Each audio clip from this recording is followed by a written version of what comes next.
हाँ जी दोस्तों, कैसे हैं आप सब लोग। आई होप आप सब अच्छे होंगे।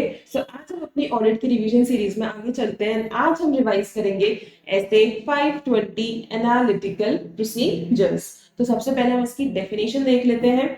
Analytical procedure means evaluation of financial information through analysis of plausible relationships among both financial and non financial data. तो ये प्लॉसिबल का मतलब क्या होता है? इसका मतलब होता है पॉसिबल, मतलब सेम से लगता है ना, तो प्लॉसिबल का सिनोनिम है पॉसिबल।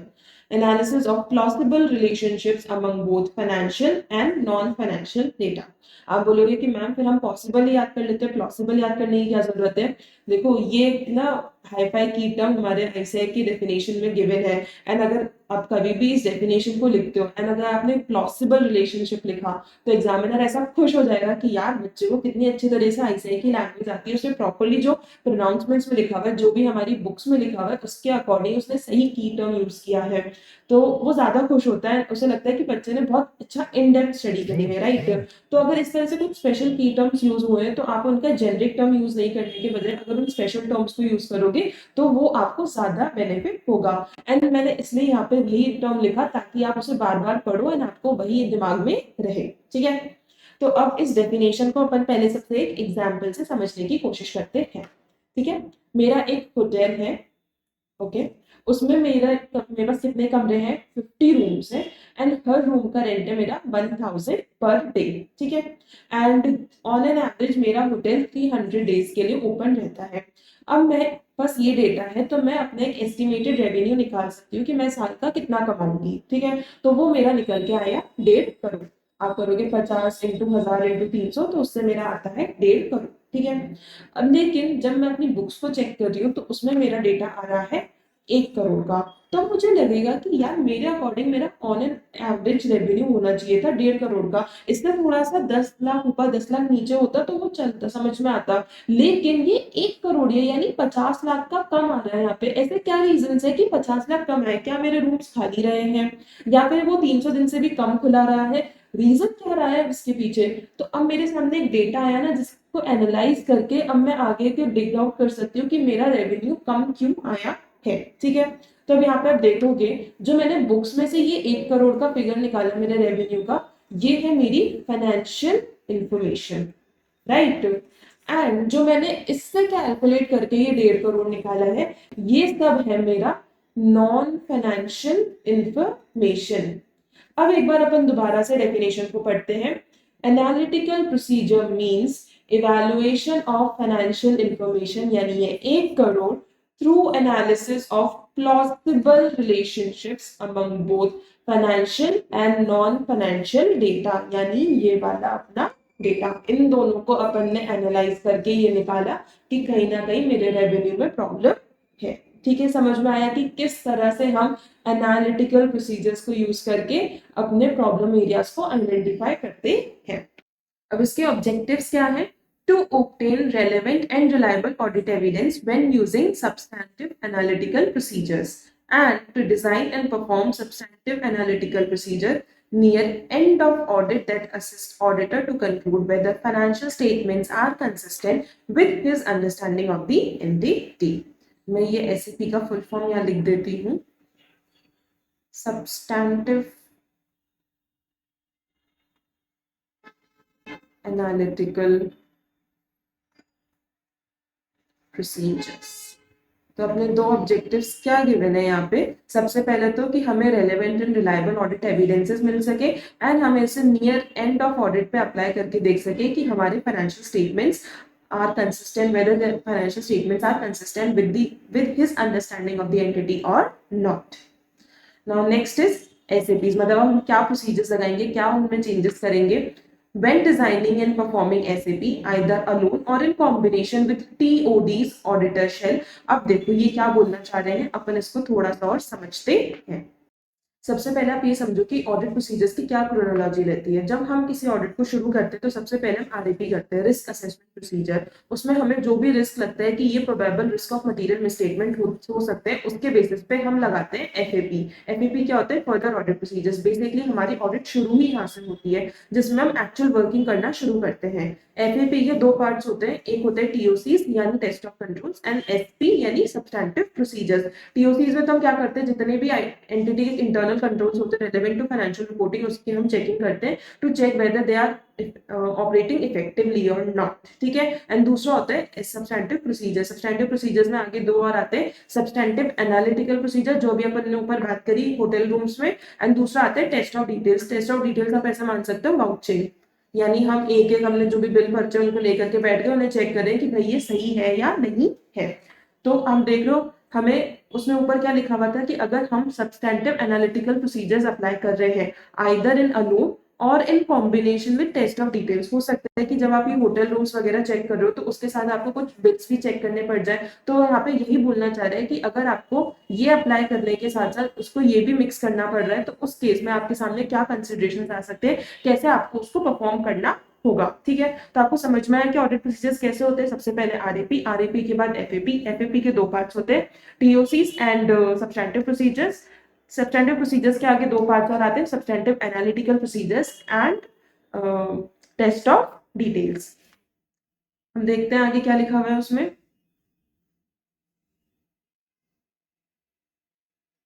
सबसे पहले तो determine suitability of particular SAP taking account of assessed ROMM and TODs. हमें सबसे पहले देखना है कि हम जो एसएपी लगाने वाले हैं क्या वो सुटेबल है या नहीं है in accordance with the ROMM identified and the test of details we are performing.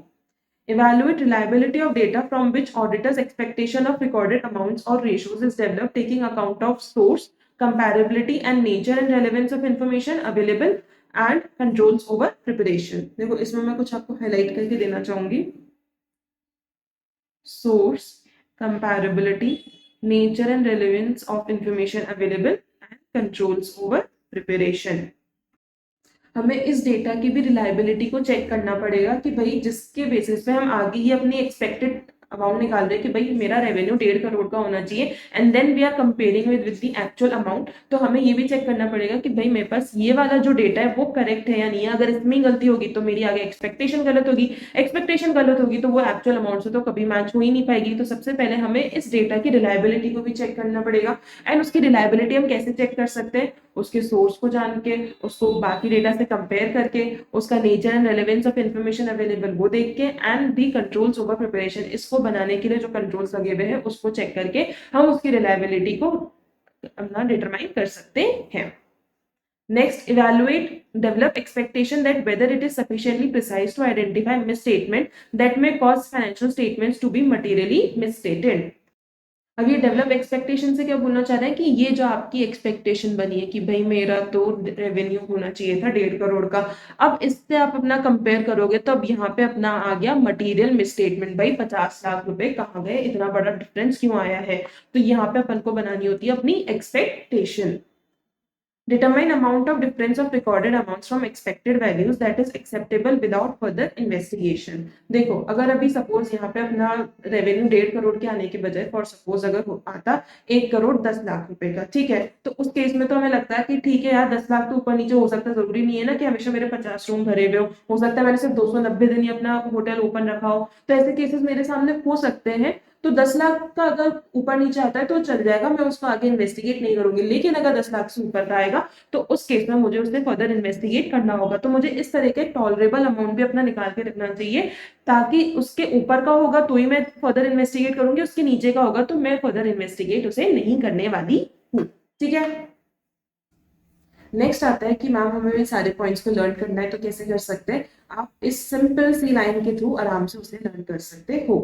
suitability and reliability of data to develop expectation and determine amount of difference। इसमें अपने चारों पॉइंट्स कवर हो गए, suitability कवर हो गया, reliability of data cover हो गया, develop expectation cover हो गया and determine amount of difference भी कवर हो गया। तो इससे आपके 4 पॉइंट सारे कवर हो गए अगर आपको ये लाइन लर्न है तो, ठीक है। आगे चलते हैं हम। नेक्स्ट पॉइंट आता है suitability of SAPs for given assertion।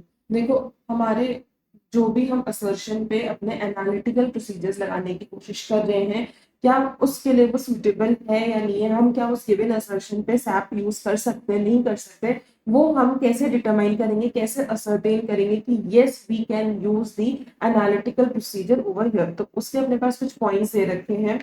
सबसे पहला SAPs are more applicable to large volumes of transaction that tend to be predictable over time। ये क्या बोलना चाह रहे हैं कि आप SAPs वही लगा सकते हो जो ट्रांजेक्शन एक तो लार्ज नंबर में होते हो, उनका वॉल्यूम ज्यादा होता हो एंड उन्हें आप प्रिडिक्ट भी कर सको। जैसे अभी अपन ने ऊपर होटल का एग्जाम्पल पढ़ा था, तो वो हम जब ही प्रिडिक्ट कर सकते हैं जब हमें पता है कि भाई हमारे पिछले 5 सालों में भी हमने 300 दिन अपना होटल को खोला रखा था एंड हमारा रेट भी ये रहा था जो 10% के हर साल से इंक्रीज होता है। अगर हमें इस तरह की बातें पता है जो कि हम पहले से प्रिडिक्ट कर सकते हैं, फॉर सपोज अगर मुझे 1 साल आगे का अपना रेवेन्यू एक्सपेक्ट करना है, तो मैं आगे का कैसे करूंगी, मैं जो मेरा करंट का रूम चार्ज है उसमें 10% इंक्रीज करूंगी, वही एक्सपेक्ट करूंगी कि भाई मेरा 300 दिन होटल खुला रहेगा एंड देन अकॉर्डिंगली मैं अपना रेवेन्यू डिटरमाइन कर लूंगी।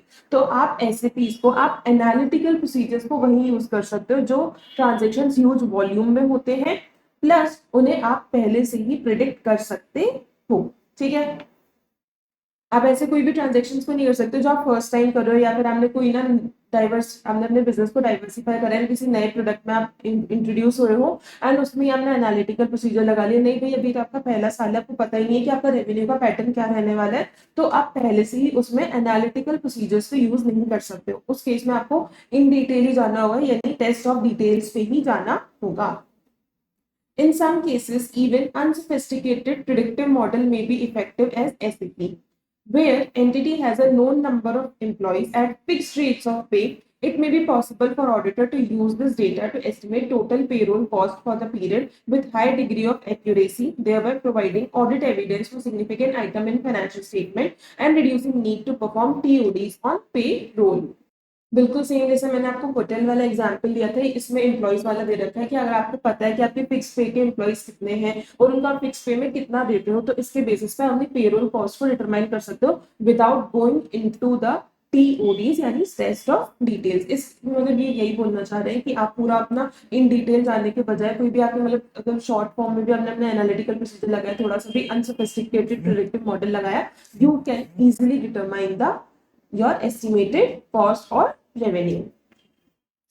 Third point, different types of SAPs provide different level of assurance. Example, prediction of total rental income on building divided into apartments, taking rental rates, number of apartments and vacancy rates, अभी बिल्कुल अपने hotel वाले जैसे example लग रहा है, into consideration can provide persuasive evidence and may eliminate need for further verification। In contrast, calculation and comparison of gross margin percentage as means of confirming revenue figure may provide less persuasive evidence but may provide useful corroboration if used in combination with other audit procedures।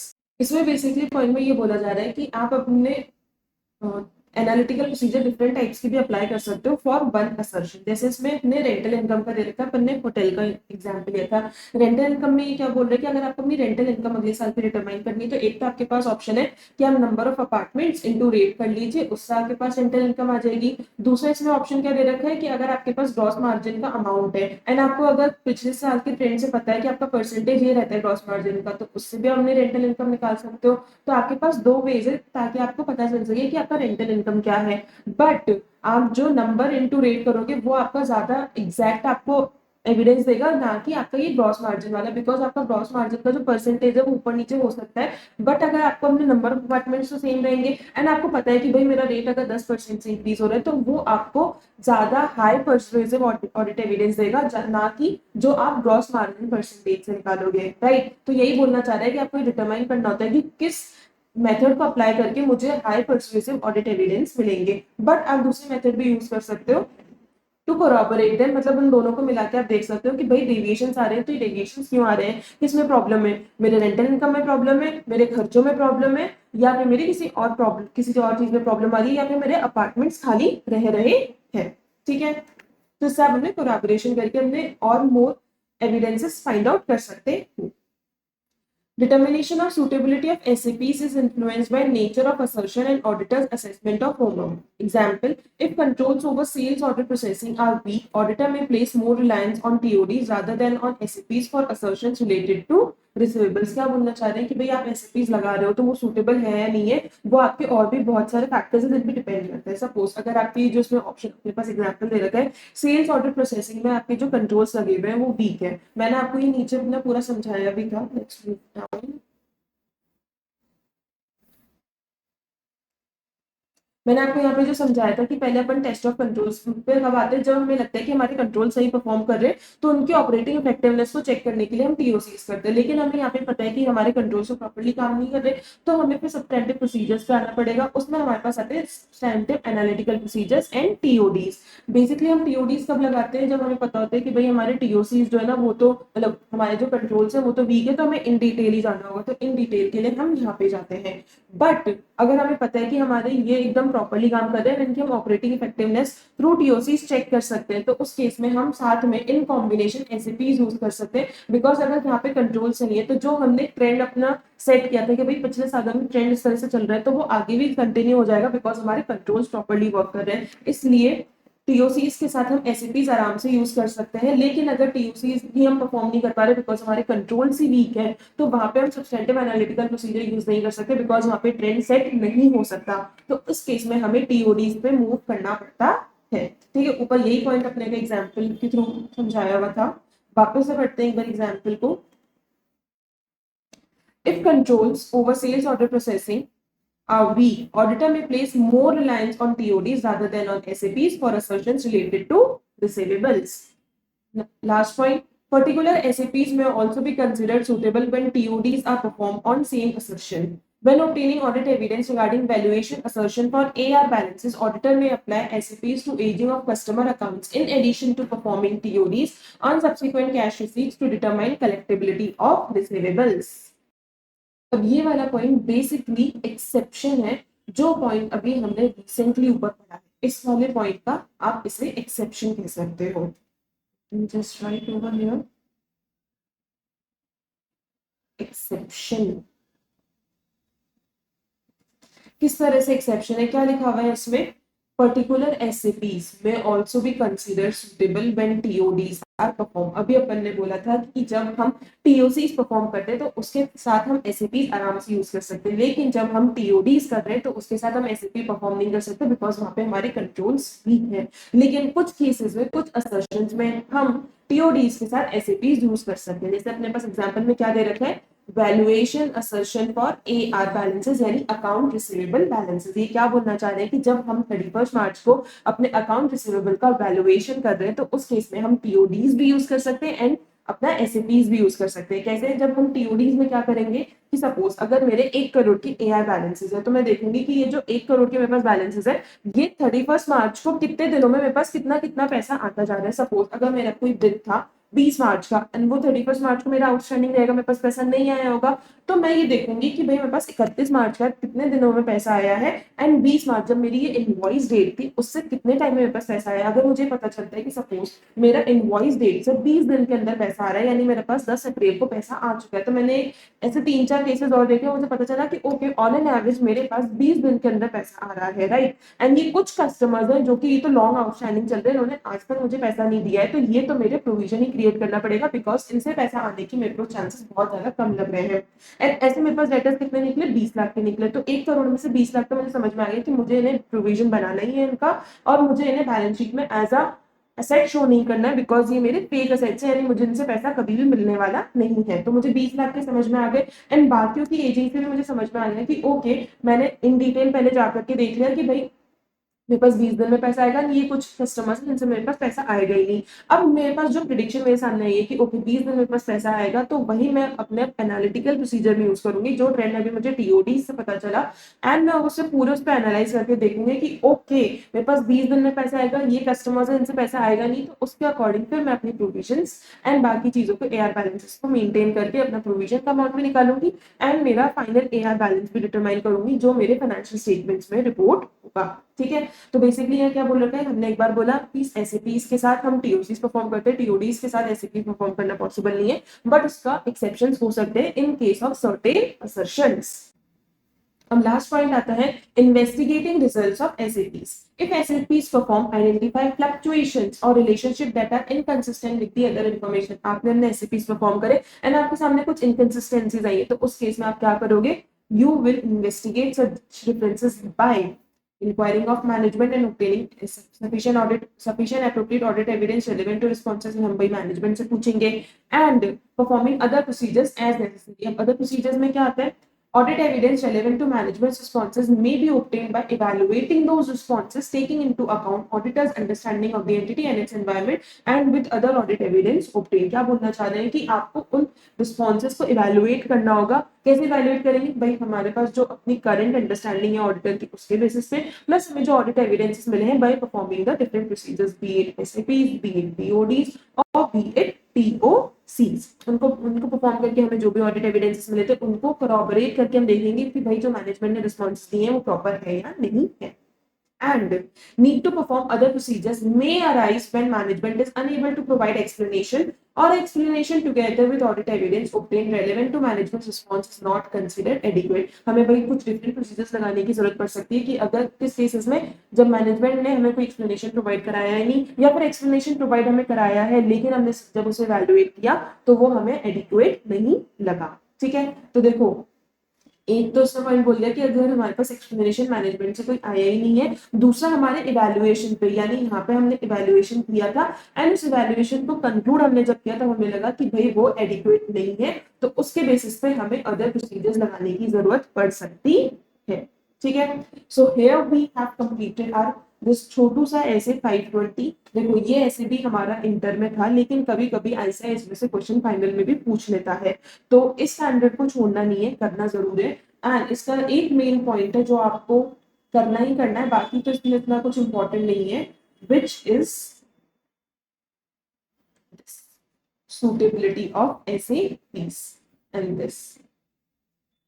ये दो points हैं जो आप अच्छे से कर लीजिए इस ऐसे में. बाकी अगर आप इसको छोड़ भी दोगे, बाकी बहुत ही सिंपल सा एक बार आपको रीड करके छोड़ना है. बाकी बस ये जो मैंने दो पैरा टिक करे हैं इनके पॉइंट्स को आप अच्छे से कर लीजिए, बाकी आपको इसके अंदर दिमाग लगाने की जरूरत ही नहीं है. मैंने अभी आपको जितना भी टाइम लगा करके पढ़ाया that is more than sufficient. बस अब आपको सिर्फ 10 मिनट के लिए बैठना है, इन दोनों पैरास को आप लर्न कर लीजिए, बाकी आप सिर्फ रीड करके छोड़ देंगे, that is sufficient. Okay, and छोटू सा ऐसे है, ज्यादा टाइम भी मत दीजिएगा. You have more big essays and other chapters to read and learn, so 10 minute ही दीजिए, इससे ज्यादा मत दीजिएगा इसे. प्लस जब अगर हमने फर्दर रिविजन पे भी इसे इंक्लूड करना चाहते हैं तो बस आप इन दोनों पैरास पे ही अपना फोकस कर सकते हैं, बाकी पॉइंट्स को आप छोड़ सकते हैं, कोई प्रॉब्लम नहीं आएगी. ओके, सो आई होप आप मेरी बात को मानोगे, इसी तरह खुशी खुशी पढ़ते रहोगे. Till then stay tuned, and मैं बहुत ही जल्दी आपके साथ एक नए ऐसे के साथ मिलूंगी. जब तक अपनी पढ़ाई को ऐसे ही अच्छे से मन लगा के करते रहिए. So this is C N Nandi Gupta signing of.